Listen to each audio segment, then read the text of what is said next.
When we see any individual stopping to reflect, choose his line of action, and make a specific, conscious determination of how to respond, we consider this action to be unnatural, stilted, and we imply that it is somehow subject to some kind of ulterior motive, and thus tend to distrust it.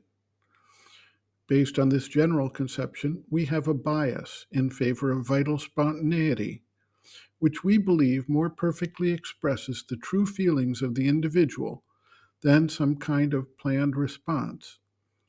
This approach, however, does not take into account the nature of the human being as an evolutionary being, with individuals within the human race spanning a range from almost purely physical vital beings to those who embody an extremely refined intellectual mental power and who utilize that power as a natural expression of who they are. Clearly, the vast mass of humanity at the present moment is more rooted in the vital nature than in the refined mental stage that is possible, but not yet fully expressed. It is understandable why we tend to be suspicious of a deliberate decision-making process and power that reins in the spontaneous vital reaction and develops a more focused, step-by-step type response to any situation. Yet, if we look at the situation objectively, we can see that just as it is the nature of the vital physical being to respond with a vital reaction, it is just as much a natural reaction for someone who embodies the power of the reason, logic, calm decision-making processes to utilize those powers in effectuating their response to life situations. It is, of course, possible for any of these manifested powers to be diverted, distorted, or manipulated, and thus, at each level, the individual must be able to distinguish and manage the response effectively. The vital level, as well as the mental level, represents an incomplete evolutionary process that only sees and comprehends a portion of the wider truth. It is the advent of the next evolutionary stages beyond the mind that brings with it the wider viewpoint and understanding that can overcome these limitations.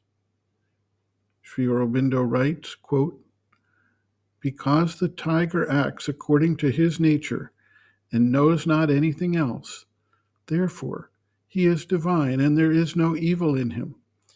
If he questioned himself, then he would be a criminal." End quote. A disciple asks, what would be the truly natural state for man? Why does he question himself? The mother observes, quote, "On earth, man is a transitional being. This precise detail is not superfluous. I said on earth, meaning that man does not belong merely to earth. In essence, man is a universal being, but he has a special manifestation on earth.